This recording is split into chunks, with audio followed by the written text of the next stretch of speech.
What if I told you that a franchise worth over $1 billion was destroyed? Not by competition, not by changing tastes, not by a bad game, but by a plastic skateboard that nobody asked for. Tony Hawk's Pro Skater was the best-selling sports game franchise on the planet. It outsold FIFA in its peak years. It introduced an entire generation to punk rock, hip-hop, and the idea that a video game could have a genuinely perfect soundtrack. And Activision killed it in 18 months. Not slowly, not reluctantly, enthusiastically, deliberately, with a peripheral that cost $120, didn't work properly, and that every single person who played it immediately regretted buying. This is the story of how one of gaming's greatest franchises was destroyed by the people who owned it, and why it took 12 years to get even a partial apology. To understand how bad the fall was, you need to understand how high it climbed. Tony Hawk's Pro Skater shipped in 1999 on PlayStation. It had no right to be as good as it was. Skateboarding games had existed before, and they were all terrible. Stiff, slow, joyless, the kind of games you played for 10 minutes and never touched again. Pro Skater was different from the first second you played it. The controls were immediate. The soundtrack, Goldfinger, Dead Kennedys, Suicidal Tendencies, Rage Against the Machine, was so perfectly chosen that kids who had never heard punk rock in their lives were suddenly buying albums. The levels were compact, but infinitely replayable. You could pick it up for 2 minutes or 2 hours, and it felt exactly right either way. It sold 4 million copies. For a skateboarding game on PlayStation in 1999, that number was practically impossible.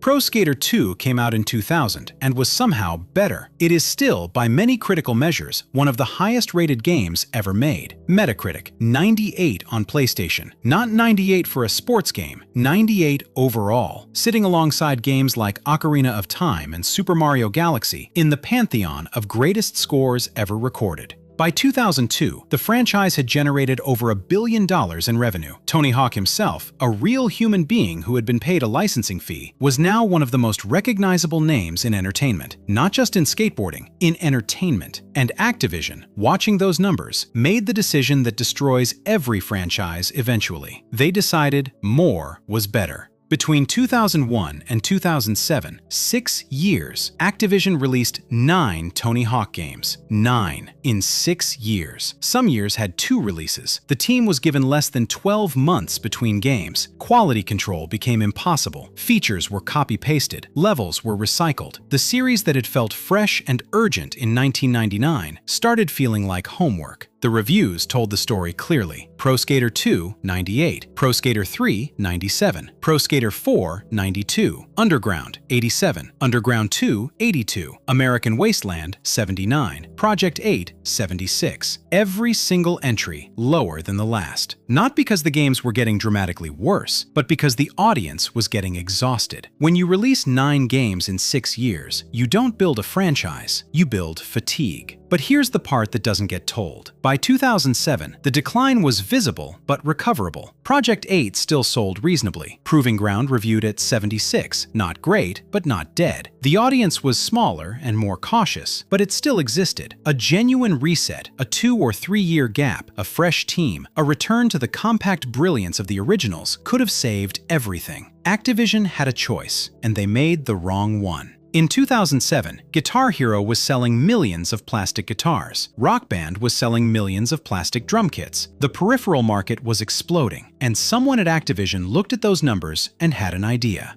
What if Tony Hawk had a plastic skateboard? Tony Hawk Ride shipped in November 2009 with a $120 plastic skateboard peripheral. You stood on it, you tilted it, you flipped it, and you hoped, genuinely hoped, that the game would respond to what you were doing.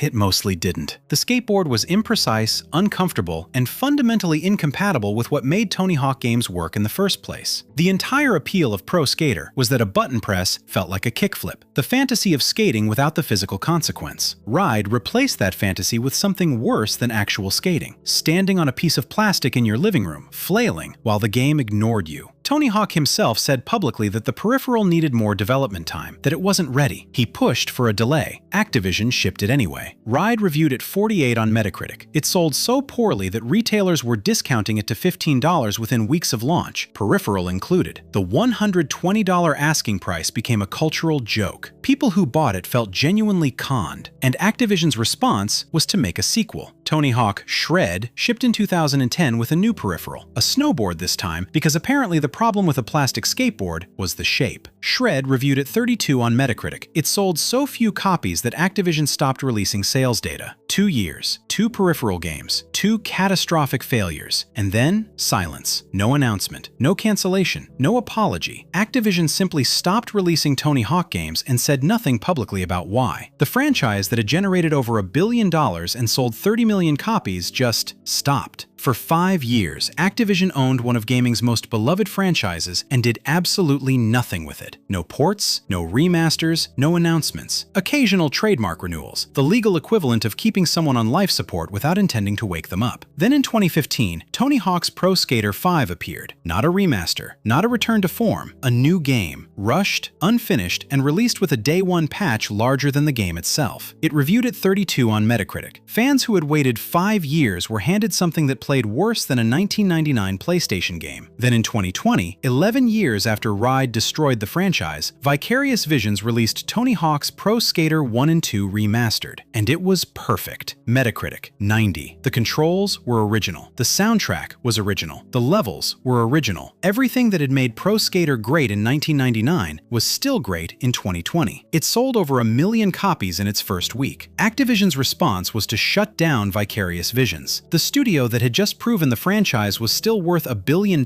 was dissolved 3 months after delivering the best-reviewed Tony Hawk game in 20 years. Tony Hawk's Pro Skater 1 and 2 Remastered proved something Activision already knew and chose to ignore. The audience never left. The love never died. The franchise was never broken. It was dismantled, piece by piece, by the people who owned it, for reasons that made sense on a spreadsheet and nowhere else. Vicarious Visions no longer exists as an independent studio. Tony Hawk has said publicly he doesn't know if there will ever be another game. And Activision, now owned by Microsoft, owns the IP, the name, and the legacy of one of gaming's greatest franchises. They're doing nothing with it. Somewhere right now, someone is loading up THPS 2 on an original PlayStation. They're not doing it for nostalgia. They're doing it because nothing since has come close.